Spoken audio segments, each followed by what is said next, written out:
All right. Let's go, man. What it do, Grasshopper fam? You already know. This is the Tapped In podcast with Grasshopper. I got my boy KT. What's up? Got my boy Cowboy in the building. What's going on? This guy right here, he is the producer of the famous Melted Sunday cut that we have in house. Legendary Shit, ladies and gentlemen. Super stupid, exotic, gas. You guys already fucking know. I ain't gotta reiterate. I don't gotta explain. I put my heart and soul in it. Hey, man, what I want to know, man. My first question: how you get the name Cowboy? Cowboy, because I'm a motherfucking cowboy. Hey, just like that. I ride horses and shit. I live on 11 acres. I got cows, pigs, Talk your all shit. kinds of shit. Talk your shit, man. I'm cowboy because I'm a fucking cowboy. Cowboy. Amen. Hey, fucking man, dude. Just mic drop. Out of there, man. But yeah, man, that Melted Sunday is so definitely. what made you get into growing? Man, I never cared to work a square job in my whole life. You know, I was training horses all the way up until the point I started growing. And I didn't like dealing with the people in the horse business. You know what I mean? Bunch of shady people, shady deals going down. And I wanted a different way to get money. And I've always loved the cannabis plant. I figured, why not me to go produce it? There we go. And that was it. That was the first idea you had. You said, I'm gonna go produce this stuff, and then you did it. That was it. Yeah, it's good, man. It's great. It's great, man. Yeah, man. So motivating. Real motivating, man. It's a lot of people out there that want to learn how to grow, man, but don't know how the first step or what to buy or how to treat it or whatever, man. So I thought about doing it myself a minute, man. So a question from me and what the audience, I'm pretty sure the fans want to know is like, how long do it take to grow 1 pound of flower, man? 1 pound of flower, you're gonna have to start with your clones or your seeds, and those are gonna have to germinate or root. That's going to take 2-3 weeks. And then you're going to have to veg that plant. You know, minimum usually to get started 2 months. Wow.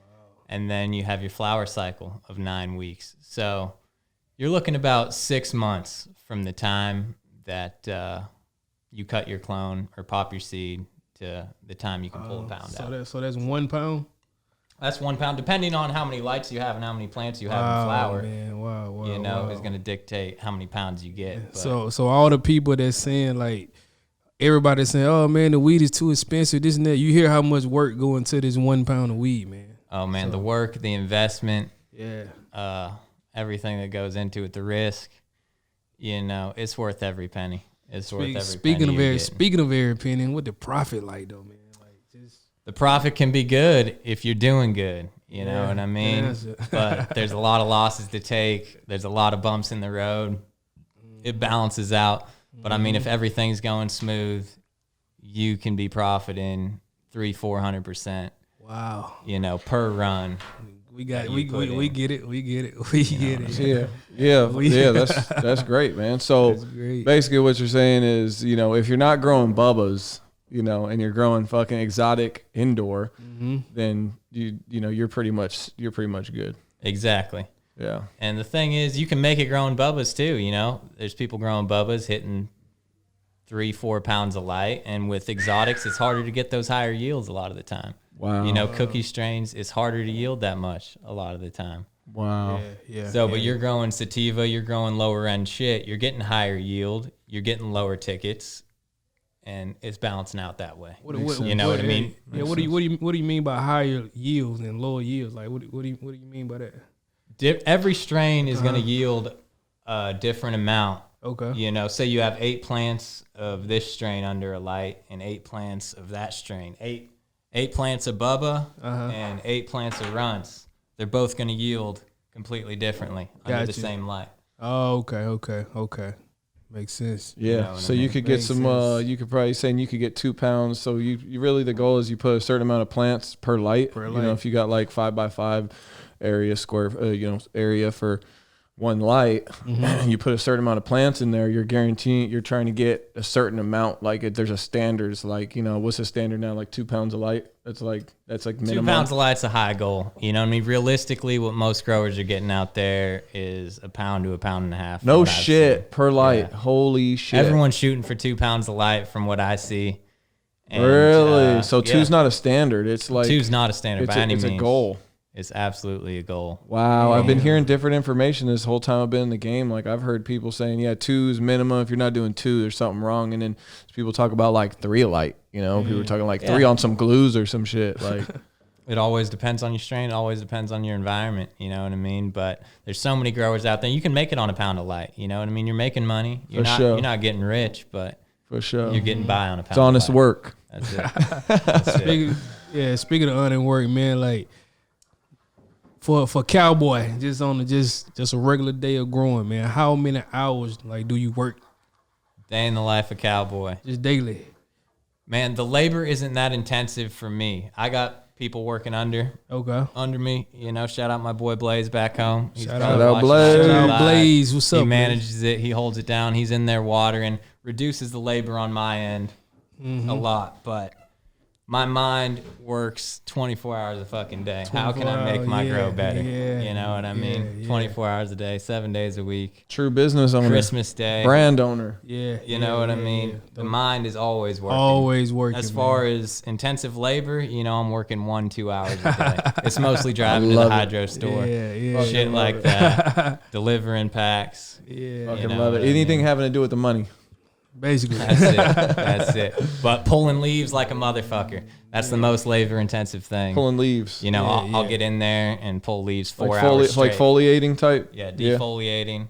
And that's the hot ticket for all the new growers out there, man. You got to pull your leaves. You got to make sure light is penetrating that canopy. Damn. There we go. Defoliate, ladies and gentlemen. If you don't know what it is, go to Google, type defoliate. And lollipop. You got to cut those lower branches. You got to cut them up. Okay. Only nugs that get sufficient light are going to produce any quality product. Wow. So you got to get those big fan leaves out of there. And you got to let that light penetrate the canopy. Amen to that. I was curious, what's it take to trim a pound of flower anyway? Like how long? How long does it take to trim a pound? Depends on the trimmer and the quality of the product and the density of the product. Damn. You know, but is there a range? There is a range, but it really, really depends on the efficiency of the trimmer. You know, some people trim half a pound a day. Some people trim 2-3 pounds a day. No way. You know. So if somebody's doing half a pound a day, what do you blame that on? You blame it on them. You're just like, hey, dude, pick a fucking. They're probably talking too fucking much. You know, they're moving slow. They're moving slow. They're not getting at it. They must not need the money. For sure. Man, lazy, man. For sure. Lazy, man. For sure that. Yeah. I deal with a lot of out of town people, man, and like one request they always ask, they were like, man, it got that purple in it. You know what I mean? Like they when they see that purple, like they automatic, okay, this gotta be some gas. It got that purple, it gotta be exotic. Like how do you get that purple in the weed? That purple is determined by your genetics. I believe it's a compound called chlorophyll. Don't quote me on that. Okay. But I believe that's the compound that introduces the purple into the flower. Okay. But it all starts with your genetics. You need purple genetics. There's nothing you can do to make flower purple that isn't naturally going to produce purple. Got you. But do the purple make it stronger? The purple does not necessarily increase the THC content. Or anything like that. Okay. You know, the purple is superficial, really. But it looks fucking fantastic, and I always grow purple strands. Yeah, because a couple of years ago, people were like, yeah, man, I want that gas. And what they were referring to is glues and OGs. Yeah. You know, that was what was gas. But now it's like people are just calling exotics gas. And it's funny because I was trying to get people on exotics 2 years ago. Like, you know what I'm saying? I was trying to get them on exotics, and people did not want to fucking hear it. They did not want to hear it. They were not trying to hear that exotic shit. It was about OGs. Who's got OGs and glues, and who's got lows. And then exotics really blew the fuck up over the past 2-3 years, man. 2 years. Went crazy. So now all they want is a purple. So they want the gelatos. They want the runts. It's just if if it's got purple, it's considered exotic, and it's automatically more expensive than an OG or a glue. Automatic. Absolutely. It's Versace, man. Versace. It's Bentley. It's Bentley. It's You hear that? You hear that, everybody? That's a Bentley. So the purple. So don't be asking Honda prices. Exactly. Trying to get a Bentley. Right? Trying to get a Bentley. So do you think it's more potent with purple or without, or does that have anything to do with it? It's indifferent. It really is. It's just the look, man. Just the look. Just the look. So it's just a look, everybody. When you're talking, oh yeah, I need some gas. Oh, it don't got no purple. Oh, it ain't exotic. Oh, it ain't strong. But that being said, all I grow is purple. I love the look of purple. See, it looks fucking great. See, man, just growing exotic. I just learned something, man. Everybody think that purple make it stronger. Oh, I got that purple, and I know it's gas. Well, it's most likely a well-bred strain. If it's purple, there's been a lot of high-level breeding going into producing that strain that put together certain genetics that are really strong to produce a flower like that. So basically, the purple is confirmation that there's some good weed. Some love and care was put into that. Got you. Yeah, so somebody took some time to breed. They went through the breeding process to get it purple. So doesn't necessarily mean it's highest potency. Doesn't mean it's got, the most CBD or anything like that. It just means that there was a lot of time. People actually took the time to pay attention. It means it's exotic. Yeah. It's real exotic, baby. It's hard to find. So I hand pick all my shit, bro. I hand pick everything. I want to make sure we got top notch always. Just, and most of it got purple. You do a good job at it. That's what they're looking for. So, yeah, man. So what's a normal work schedule look like for you? I'm on the schedule of the plants, man. Whenever something needs done, that's when we do it. The plants speak to us, and we're on their schedule. Oh, man. Good shit. You know what I mean? So you're not in there, like you don't have a team in there every day? Like we are in there every day. Team's in there. I'm in there checking on things every day. As far as watering and stuff, we're watering different rooms every other day or every 3 days. But we're in there checking 365 days a year. But as far as the workload, the pulling leaves, the watering, it's all depending on when the plants need them. No shit. So it's not like, every Wednesday we're going to water this thing. No, it's every 2 or 3 days. But it is like in my bedroom, every Wednesday we're pulling leaves. Pulling leaves, okay. Every Wednesday we're stripping them down. And that's pretty labor intensive? For 4 hours. Okay, cool. I mean, if you're getting at it, get those leaves off of there. I always hated is when it's crop. I mean, I love crop time. I love it, but I hate fucking taking the plants out of the trellis. Yeah. It's a pain in the ass. They get tangled up in there. Exactly. So you just got to cut it, right? Get some scissors. Cut that shit. Get at it. Fuck it. Trellis is the net. Yeah. Trellis is the net that the plants grow up through. Yeah, I got you. Mm-hmm. So, that's cool.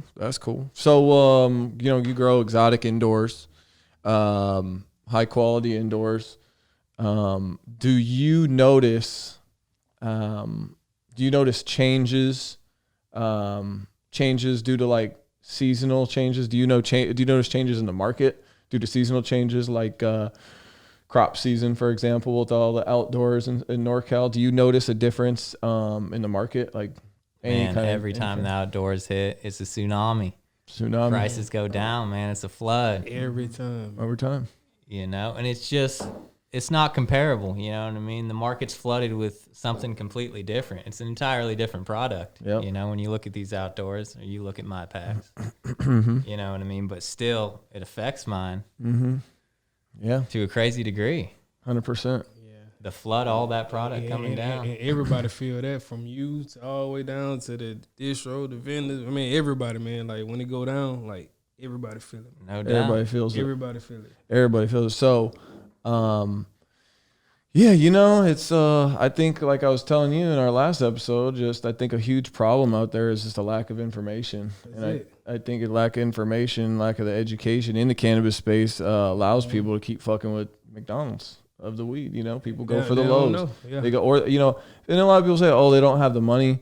But I don't know, man. I'm not buying it. I think it's just a lack of information. I think people are okay with consuming just low quality bud, and and they don't care where it's coming from. They don't care what it is. It's just low quality weed, and it's because they don't know that there's something better out there. Yeah, and something I don't get, man, is like people, they always say, man, my people complaining about this, but you still buying the same thing. Why not just upgrade it and see how it goes? Quit being cheap, man. Like, if you buying Lowe's, man, your people complain about it, why come back and get 10 more pounds of Lowe's? Just get you 1 pound exotic and mix it in and see how it go, man. So yeah, at least so people can start transitioning. Yeah, put it on them, man. Don't just look. Your people are gonna buy what you want them to buy. They're not, you know what I'm saying? Like, crazy. All you got is a McDonald's menu. You're forcing people to buy from your McDonald's menu, bro. If all you have is exotics, if all you have is that high quality, you're forcing them to buy that. So, you know what I'm saying? You want to give people the option at least. Yeah, man. Like, sometimes people, they get out of work late, they want to stop at McDonald's, but on the weekend they might want to eat steak. Straight up. So, you know what I'm saying? It's time to take baby out. Yeah, you feel me? Time to get dressed up, take your girl out. Like, eat some steak every now and then, man. Like, don't just... It's the same. Don't just buy McDonald's all week chicken nuggets, apple pies. Don't do that, man. You know what I'm saying? Like...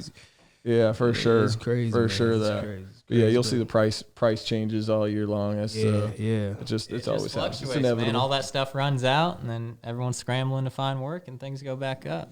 Yeah. There you go, man. You know what I mean? So if Supply you're gonna and get in demand. the game, be ready for the swings. Be ready for the swing. Be ready. It's gonna go up. It's gonna go down, and it'll go up again. Talk your shit, cowboy. You want to know what's crazy is there's this article out in for Palm Desert. It's Palm Springs area where. So I don't know if you guys knew, but Palm Desert is a fucking utopia of indoor grows. Did you guys know that? I didn't know that. Yeah, I knew that. Yeah, it's a fucking utopia. Everybody's growing indoors over there. It's insane. And the reason a lot of people go to Desert Hot Springs, not only were they one of the first people to start licensing, but they started right in 2018. Like, they were ready to fucking go. Not only did they start in 2018, but the taxes are pretty low over there for cultivation. So it's pretty attractive for people who want to jump in the legal space. But I read an article that was saying that this cannabis cultivation has really saved the town. It was like a ghost town kind of retirement city for the snowbirds. But cultivation came in and shit's booming now. Like, they bought a new city hall. They bought a new library with the tax money. You know what I'm saying? They bought a new library. So indoor cultivation, it's just interesting how has changed a lot of cities. How illegal it was before, like, and now it's like changing entire cities. It's doubling cities' income. Isn't that fucking insane? The benefits it can have are incredible, man. It's insane that cannabis was ever outlawed. You know what I mean? It really is a travesty. Mm-hmm. And that's why I love to be here with you boys, fighting the good fight, bringing it to the forefront. That's right. You know what I mean? That's where it's at. Speaking of that, man, like, what's your thoughts on legalization, man? Like, when it come to that, like, fighting the fight. My thoughts on legalization are the same as, like, me and my girl are living in perfect harmony, right? Me and these plants are living in perfect harmony. It's between me and them. It's awesome. Why get the state involved? You know what I mean? I can just keep doing what I'm doing. Mm-hmm. Right. Why let these people come and put their hands in it? Exactly. In a lot of ways. You know what I mean? Yeah. So it's a love-hate relationship with it. Yeah, I hear you. But I'd rather, stay medicinal as long as I can. I think everybody who's been in the game, who's been in it since before 2018, I think everybody has the same feelings as you. Everybody. I think a lot of people have just swallowed the pill, though. It took the, what is it, the Matrix, the blue pill? You fucking wake up and everything's okay. You know what I'm saying? I think a lot of people are just kind of living that, like, oh, well, I'm just gonna do it. Just want to stay off the radar and be good, and get licensed and get legal. A lot of these guys make jokes though, like how it was like the dumbest thing they've ever done, but they still there. They make it so hard, especially for the small businessman. You know what I mean? Unless you're running a 100-light operation, how are you gonna do it with the taxes that have to be paid? And all did that, you guys know what the fucking cannabis tax is for a pound of flower if you're cultivating? You know how much you have to pay the state? How much? You have to pay the state. The last I heard, it might have went up since this, but last I heard is $148 a pound For the tax? as the cultivator. Damn. as a cultivator, you have to pay $148 a pound to the state. That's what I'm saying. I'd rather do without that. And I think it went up. So, but $148, and it's I think it's $44 or $48 per pound of trim. That shit, they make more money than we make. $50 a trim, you make $2. Yeah. I was like, these fools are tripping, bro. Like, you're basically like throwing your 50 cents on the packs. Like, what the fuck? They're brokering this shit. Oh man, that's crazy, man. How long you been growing though, man? 5 years. 5 years steady. Yeah. Mashing in 5 years. What made you get into it though? Just wanting a better life, man. Wanting to get the money and wanting to grow the plant. So you just woke up and said, man, hold on, did you do it for the love or just strictly for the money? I did it for both. Okay. I love the cannabis plant. I always have. Yeah. You know, I owe my fucking beautiful lifestyle I have now to the cannabis plant. Shout out to cannabis. You know? And I just love everything about it. It's just the perfect fit for me. Okay. Yeah, man. So by you doing it 5 years, you got this nice lifestyle. You living good. You looking good. Like everything good, man. It's like to the people that's thinking about getting into growing. Like any advice you got for them? The boy, hold on, correction. The best advice that you wish you would have learned, like back in the day, within this 5 year journey. Just get ready for it, man. Get ready to invest a lot and work a lot and learn a lot and just every day strive to get better. Okay. You know, get all the information you can and utilize it the best you can based on with what you're working with. You know what I mean? With how much money you have to start out with how many lights you can start with. You know what I mean? Do the best you can with what you have and just dedicate your life to it. Okay. And like I said, get ready for the prices to go down. Get ready for the price to go up. Get ready for the price to go sideways. Don't just calculate what you're going to make it 2 pounds per light and call it a day. Because there's a lot of people that want to grow, but they like, okay, what step? Okay, let's say I want to grow tomorrow. Like, what is step one? Like, what I need to do first? Step one, secure the real estate, the place you're going to be growing. Have a secure place to operate. Okay. You know what I mean? That's been the hardest part about growing for me is a safe place to run the operation where nobody's going to kick you out or run you off or anything like that. You need to secure safe real estate where you can get efficient power to run the lights you're going to need to run. Got you. And, biggest pro tip I can give out there, you don't need to steal power, man. Steal power. It's a way to get busted. I hear everybody getting busted off of that type of shit. That's crazy. That's one of the only ways to get busted out power? there. By stealing power. Like a lot of these growers, these indoor growers, to cut costs, instead of paying electricity, they steal it from the grid or from the pole. And they'll just basically be getting free electricity, so that way their overhead's way lower. But I got a pro tip for everyone with lights on out there. If you're on Southern California Edison, you can get on time of use plans to run your lights at night. I run my lights from 9 p.m. to 9 a.m. Get on the time of use plan, and it'll cut your bill to a third. Wow. You don't have to steal power to make it. Good shit. Get on low income power plan. Dropping stuff gems like in this bitch, you know man. what I'm saying? That's real consulting right there, and I'm putting it on the house. Because I want to see everyone out there do good. Wow. That's good, man. All right. Get on the time of use plan. Get on the low income plan. Get your power bill down, but you don't got to steal and get there popped, you go, man. baby. There you go. You guys heard it on the Tapped In podcast with Grasshopper. Yo, everybody, real quick, man, get those subscribers up. Get the likes up, man. Everybody just take a moment, hit that like button, hit the subscribe button. That shit keeps me going. You know what I'm saying? We had great feedback on the first episode. So let's keep that same energy going, man.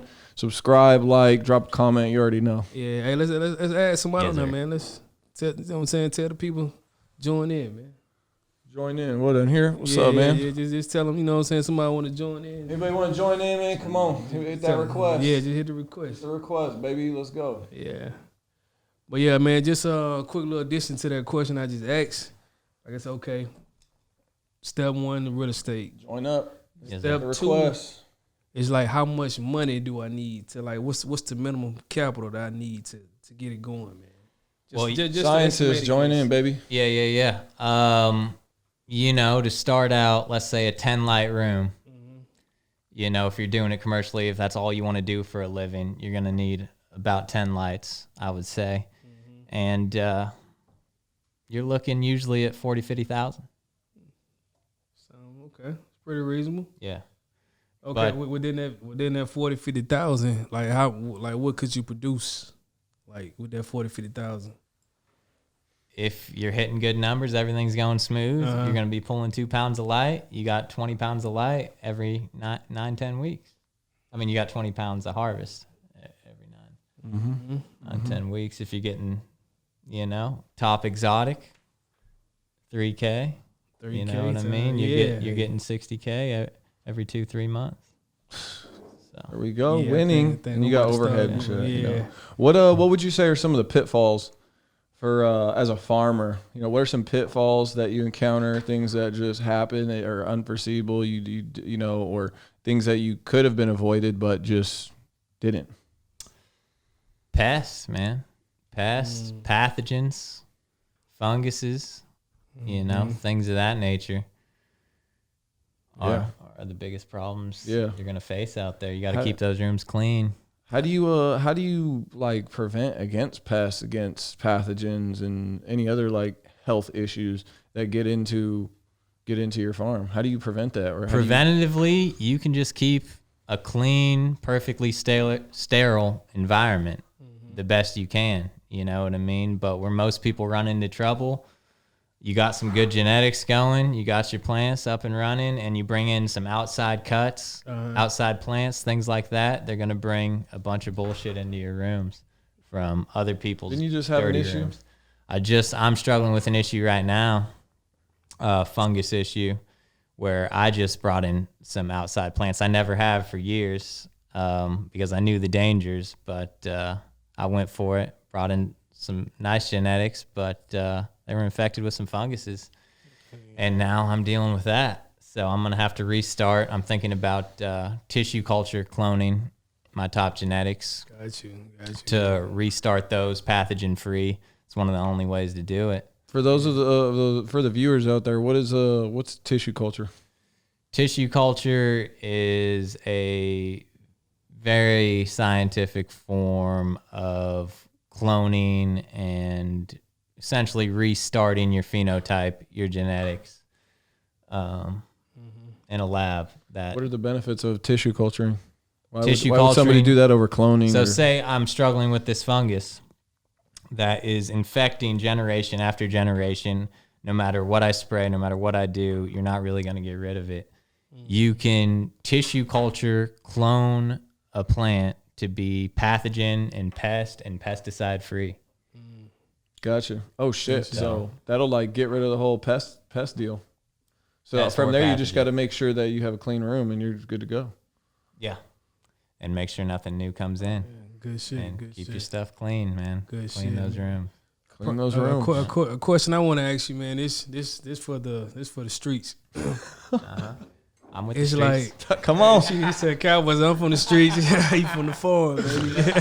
But no, Reed, this is a serious question. But look, though.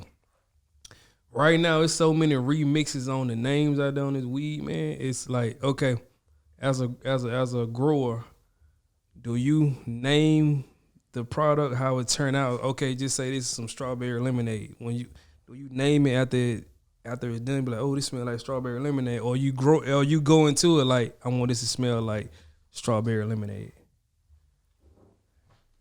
Go ahead. You go. Well, it's like I grow mimosa. And it smells like mimosa. But do you go into it trying to grow mimosa, or is this the end product and it just turned out to be mimosa? Well, I source out genetics that are called mimosa already. Oh, okay. It smells like mimosa. So I keep the name. So what if you get something that's like a gorilla? Like if you get, I don't know, so you ordered a gelato 33, but it came out as like a Gorilla Glue. What do you do then? Does that happen? So you got a gelato 30. You ordered gelato 33 seeds, and it came out looking like Gorilla Glue. And smelling like you're like, this is all the so time. good. It happens all the time. What everyone needs to know is when you order seeds, you're not going to get that phenotype. Okay, so all those seeds are going to produce different end product. Every single seed of the 10 pack It's going to be 10 different end products. And shut the fuck up. Are it's they all going to be. be like, are they all going to be gelato crosses, or are they going to be like completely like one's a strawberry cough? No, they're all going to be the same. They're all going to be the same seed with the same cross, but they're going to be different phenotypes that are going to produce different flower, different end products. And that's what a pheno hunt is. And that's why it's so difficult to get top shelf genetics, because you have to pheno hunt these seeds. So when you get a clone, you get that exact makeup of that plant that produces the top shelf shit. But when you're popping seeds, you're getting an entirely different phenotype of that cross. Damn, yo, I'm learning now. Dropping gems, baby. So you heard it here on the Tapped In podcast, man. You guys hearing this shit? You get, when you pheno hunt, you don't get the same strain, baby. You got 10 seeds in a pack, thinking they're all gonna come out like Gelato 33. You might get Gelato 33, Gelato 34, Gelato 41, Gelato 106. Hey, it can be a long hunt. And then you pick. So from there, you pick the best one, right? You're like, yo, I want this motherfucker right here, and then you choose him to be the mom, or do you start like? But hunting? the only solidified way to do it is to get top clones. You know, if you want guaranteed. Well, what do you mean you get top clones if you're popping from seeds? That's what I'm saying. Not to use seeds. If you want something guaranteed. Oh, okay, gotcha. If you're not ready to pheno hunt, don't even pop seeds. You're like if you're saying for somebody who's starting off, who just put all their money into it, doesn't have a lot of time, like just go ahead and get the clones. Exactly. Find some fire clones from a trusted source. And the only problem with clones, you got to hope they're clean. You know what I mean? You got to hope they don't come with pests and pathogens and all that stuff. Yeah, I hear a lot of guys will have problems with PM.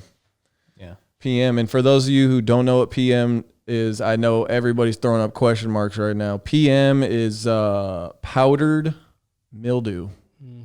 And a lot of people don't know that PM can kind of be like, look like a white frost on the leaves of the bud. Yeah, but when you have the bud and you see it and you see some like white frost on the leaves, a lot of people confuse it and think it's like frost. Yeah, like it's good weed. Like it's good weed, but it's actually a mold. It doesn't harm you. You know, you can smoke it. It's no big deal. But just, you know, sometimes you get an OG that's got kind of like a funkier OG nose.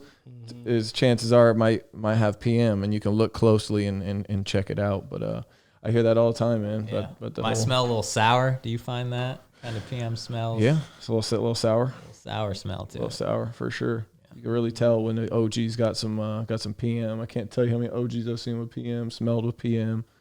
I don't really see I don't smell too many exotics that have PM. Like I've seen some PM gelatos in my day, but I haven't seen. Well, that's any, the thing with genotics. They're usually exotics. I've been drinking these High Lifes. Shout out Miller High Life one time. Genotic. Okay.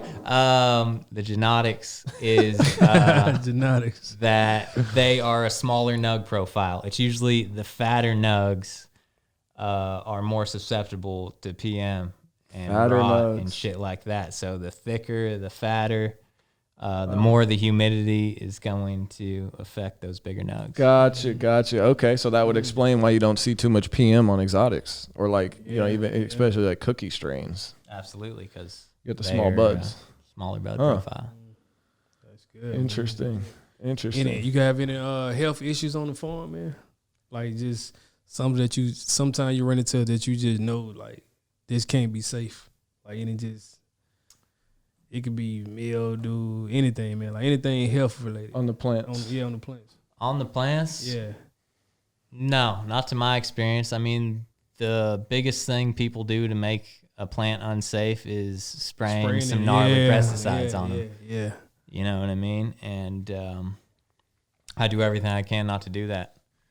Not to have those problems. Keep a clean, sterile environment. Not bring outside plants. You won't have to do that. Your plants will be clean. They'll stay clean. And that's the goal. Gotcha. What would you, for all the wholesalers out there, what would you imagine some differences are between dealing with a farm direct and dealing with a distributor? Well, dealing farm direct is obviously, I think, the goal for wholesalers to get the best prices. You know what I mean? Farmers are sitting on so much work. It's a lot easier for you guys to drive them down. Mm-hmm. You know what I mean? And that's I'd like to see brokers with a little more respect for farmers. Amen. You know, to be honest with you, because as far as the weed game's concerned, a broker is nothing without a farmer. You have 100%. nothing, you are man. nothing, Yeah. and a farmer's nothing without the plant. You know what I mean? I'm nothing without the cannabis plant. The broker's nothing without a farmer. See, that's why I dropped this video in 2019. I dropped this video. It said, everybody's got a plug. And it's the fucking truth, man. Like, even farmers, like, even if a farmer has the plant, has the product, you guys still have a supplier to go to. Like, you're going to a resource for seeds. You're going to a resource for clones, unless you have a nursery. And then you also have a supplier for nutrients, you know, all the equipment, the light equipment. Like, everybody's got a plug, man. It's everybody's in the circle. So it's like, yeah, it's a supply. That's why it's a supply chain, man. Everybody's linked. Everybody's linked up. But yeah, definitely Farm Direct, get the best prices. And you typically get access to a lot more of the work. So if you're dealing with a boutique farmer, you get to just really deal with that exclusive product, not touching too many people's hands. No doubt. I mean, the more hands it touches, the higher the ticket. For sure. You know, for sure. Exactly. Always. This is everything. That's the name of the game. Yeah. Exactly. So it's like when a good farmer can get in touch with a good wholesaler, that's where the magic really happens. You know what I mean? That's where the plant can get to the people, the best plant at the best price. Mm-hmm. Mm-hmm. You know what I mean? That's right. It's when the really good farmers get in touch with the really good wholesalers. See everybody? Everybody needs each other, man. Everybody needs each other. The suppliers, the distributors, the retailer, the consumer, everybody needs each other, man. A lot of guys try to downplay it and pretend like, oh, well, I'll just go down the street and shop. Yeah, it don't work like that. Kick rocks, dude. Because you know what I have here? Obviously, you're not respecting the quality of the product here. Like, I could see if I had some fucking boof commercial outs or commercial ins, you know. But dude, like, you're not respecting the quality here. You know how much work, dude. This is what I try to tell people. Like, people are like, oh man, you know, Oregon's got the best prices. Oregon's got the best prices. Well, you know fucking why they have the best prices is because they have to cut costs to compete with each other because there's such a glut. They have to cut costs. You know what cutting costs does to the plant? You're not putting in that high grade nutrient. Yep. You're now not using so many people to pay attention to your plants. You're cutting down on staff, which means each plant gets less love, and you might fuck around and find some light burn shit or some fucking, you know, whatever else can happen to the plant. And then, you know, just so many things that go into creating a good quality bud, like the Melted Sunday, that when people start, they try to talk you down. It's like, dude, you just don't get it, man. They just don't get it. They just don't get it. Again, there's a lack of information, man. They don't understand, man. They don't understand. And it's a different ball game, you know, running 1,000 outdoor plants or greenhouse plants versus 100 indoor plants that you're just obsessing over to perfect, you know, and produce the best product that can be. You are trying to absolutely perfect the environment, and that's what produces these exotics and produces the fire shit you see out there. You're not going to see it on an outdoor farm in Oregon. No, you know? You're not. Yeah. You're not. Yeah, exactly. And or even like here in Cali, where you've got like people growing, you know, doing like when people tell me like, oh yeah, you know, we have whatever, like 40,000 square feet of grow space, and you're just like, hear that shit every day. Like, I get it, you know what I'm saying? If you built out multiple small rooms, okay, I could see that. But dude, like, you know what I'm saying? You got fucking 1,000 lights in one room or some shit. Like, dude, you're not gonna get that quality product. I don't want to see any of that. You're not. Like you said, you're gonna get that light burn, man. Somewhere, man. Yeah, you're gonna get some You're gonna get some commercial indoors. That's where all that commercial indoor stuff comes from. So when you try to compare that to this, it's like you're comparing Bentley to fucking Honda. It's like, fuck out of here, dude. Mm-hmm. No doubt. Yeah, exactly. So, you know. What a lot of this whole time, dude, I've always wondered what the fuck is a feminized seed? A feminized seed is, I don't know the exact science behind it, to be honest with you, but it's pretty much a seed that's guaranteed to be female. See, when you pop a regular pack of seeds, you're looking at a 50-50 chance. 5 of those seeds to be female, 5 of those to be male. Okay. When you get a feminized pack, you're supposed to be 100% guaranteed that all those seeds are going to be female. And you're not going to end up seeding out your shit. So why is it beneficial to have a female seed? Females are the only plants that produce flowers. Really? So the male plants don't produce flowers. What is it? What does it turn into? Just a weed plant? Yeah, it turns. Is it just leaves? It's just. But you've never seen a male weed plant? That's crazy. What's it look like? Look it up. I am about to look it up right now. It's got big balls. It's got big balls? Uh-oh. Yeah. All right, let's see what the fuck. What do I call it? Male cannabis plant? Let's get some pics, dude. Just a plant. It doesn't produce flowers. So this is it. This is the whole thing. Yeah, like. What about these? Is this one? Yeah, take a look at that. This is. Yo, did you know this? Nah, I did not. I'm shocked. So that's what a male's gonna look like, and so basically, it's gonna seed out all your females. So basically, like it's like a human. A female can have a baby. Shit. This is what a male weed plant is looking like. This does not produce weed. Nothing but a dick. You don't want that in your garden unless you're trying to breed. Look, man. I don't know. Can you get this on camera? You zoom in right there on that. Yeah. Oh, you could cut it in for sure. Yeah, man, that's crazy. Male cannabis plant, ladies and gentlemen. Not something you want to. Not something you want to grow. That's the thing. When you're popping a 10-pack of regular seeds, you're gonna have to source out the males. You're gonna have to figure out later in their life, hey, this plant's a male, and get it out of there. That's probably why a lot of startup growers they quit because they don't even know that they spend all this time growing. Exactly. And then they'll put that in their flower room and seed out all their shit. And then it's a total loss. And what are you gonna do? That's insane, bro. Educational, man. Seriously, no, for real. That's insane. So, when you're pheno hunting, what's your process like? When you find some fire, the times that you found the fire, like finding the melted sundae, for example, what's the story behind that? Well, the thing is, like I was saying, I sourced out prime genetics. I didn't find the melted sundae. You sourced it. I sourced it. So you found someone with the clones. Exactly. What made you trust this person to get your clones? They're actually my greatest friend in the world. Good buddy. Good buddy. Gotcha. And they gifted it to me. They gifted it. Oh man, dude, what a great friend, man. Hey, anybody who can make someone else some money is a fucking amazing friend. Amazing, man. We should all be out there trying to make each other money. Straight up. Some money. Straight up. You know what I'm saying?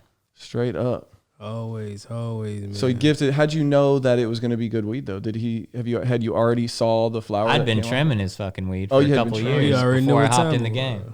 So yeah, I mean, I started out a trimmer. I started out ground level.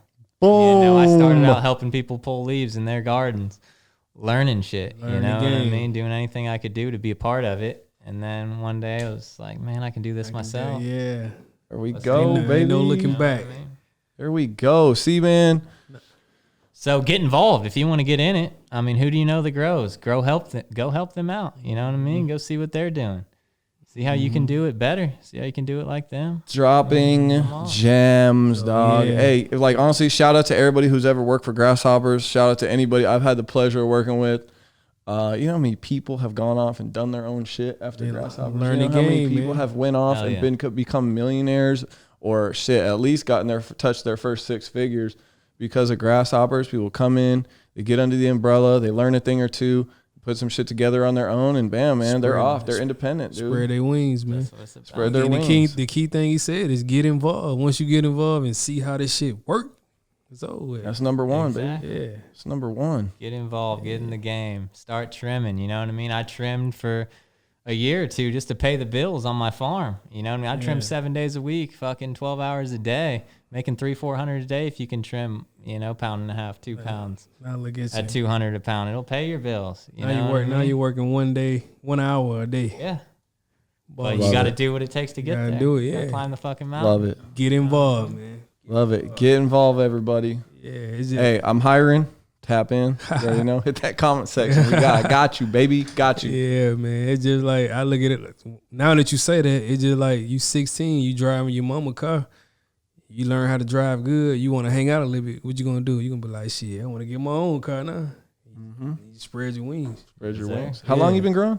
5 years. 5 years. Would you say that you're a master? I'm trying to get better every day. I'm constantly learning, constantly evolving. I'm the best I can be. I know that. Best you can be. Yes, sir. That's all that matters, man. That's all that matters. That's the goal, to be the best you can be. Best you can be, and that level's different for everybody. You know what I mean? Is it ever enough? Is there ever a point where you're like, okay, I know everything about growing? Like, there's nothing else to know? Never. You're always learning. New information comes on the market every day. Be searching for it. Is there a resource out there where people can like get connected with like cultivation news or like the latest technology? Or it's all over the internet. Google anything cannabis, you're gonna find a million things. My biggest inspiration in the game since I started was always Jungle Boys. Man, they were so generous with their information, with their practices and techniques. It kept me going for a while. Good. I mean, just getting on the Jungle Boys IG, and you know, they're always out there with something to keep me pumped up. With some real knowledge. They got some good shit too, man. They got some good shit. Real Shout out to those guys. Real good shit. Yeah, I remember TLC with Jungle Boys was really like. Oh shit! I remember TLC and Jungle Boys. They were really trending. You know what I'm saying? Before cookies was a thing, they were hot, bro. They were hot. Everybody knew about Jungle Boys. Everybody was like, "Oh, Jungle Boys, Jungle Boys, Jungle Boys." They all had the best weed. Even more than that, they're just good people. Some of the best people who are out there helping small farmers. They started off in San Gabriel Valley, where our first shop was. Shout out to SGV, baby. They started in San Gabriel Valley. It's crazy. Out of a garage is what I hear. Right out of a garage. That's the story. The best you can be, man. Yes, sir. KT, would you ever get into growing? Me personally, man, I like that. I like fast pace. I don't think I got the time for it. No. Maybe when I get older and I just want to be a cowboy with my cowboy hat, with my shirt open, sit back and just live life. But right now, I say nah. It's taking a little too long for me. Gotcha. I don't have a whole lot of patience for that. Like you said, it come with a lot of love and care, man. Yeah, let's go, baby. What y'all drinking though? It's a party at Grasshopper. Come on. Cheers to everybody at home. Hey, man. It's for you guys, for the viewers. Let's go, man. Yeah, man. What about you? Would you grow? You know, I did a little something in my closet one time, man. I did a little something in my closet one time. You know, did a one lighter up in the closet just as a test run, trying to figure it out. You know, I got some OG seeds from who was it?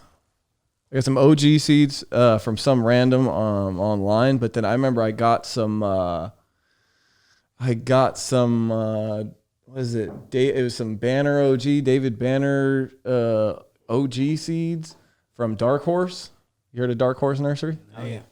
Yeah, I got some from them, and I didn't get a chance to pop them. But I got into. I remember I partnered up with some farmers one time, and they were doing the farming. Didn't work out, but would I ever get into farming again?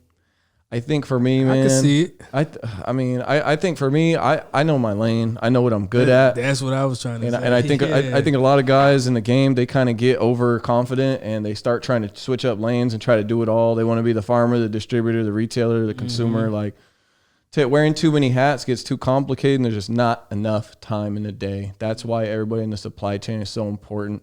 Like for me, I know sales is where I'm good at, you know, whether it's retail or distro, I'm going to make that shit happen. I got a creative mind, and I know I'm going to create a brand. I'm going to get the shit off. I'm going to advertise. I'm going to retain customers, entertain everybody, have fun, make money. And that's me. But creating the plant, manufacturing things, I think for my opinion is that it's better to have a team for other parts of the machine.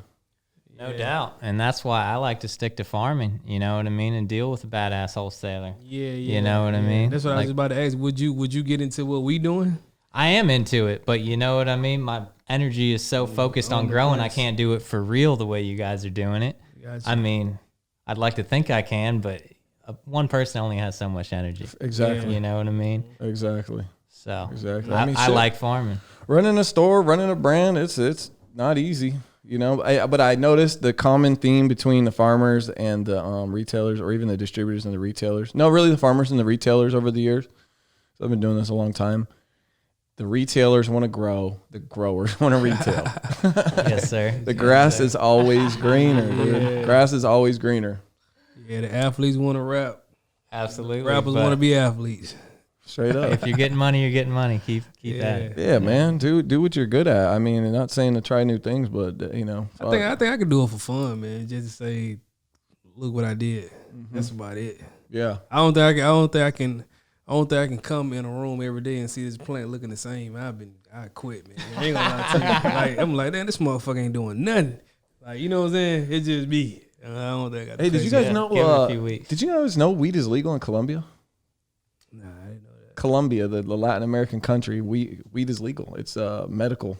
Oh, medical. Yeah, dude, they've been issuing cultivation licenses since 2018.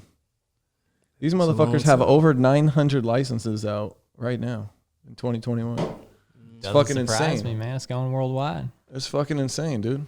So they got 900 licenses, and I just thought, dude, if they ever open up exportation, I feel like that would just cripple the entire USA because they could just grow so much cheaper. Obviously, it's gonna be outdoors, but shit, all it takes is to get some good genetics down there, and everybody's fucked. Imagine they just start coming out with like stupid fire AAA gelato depths for like 200 a pound. Like, can you imagine? It's over with.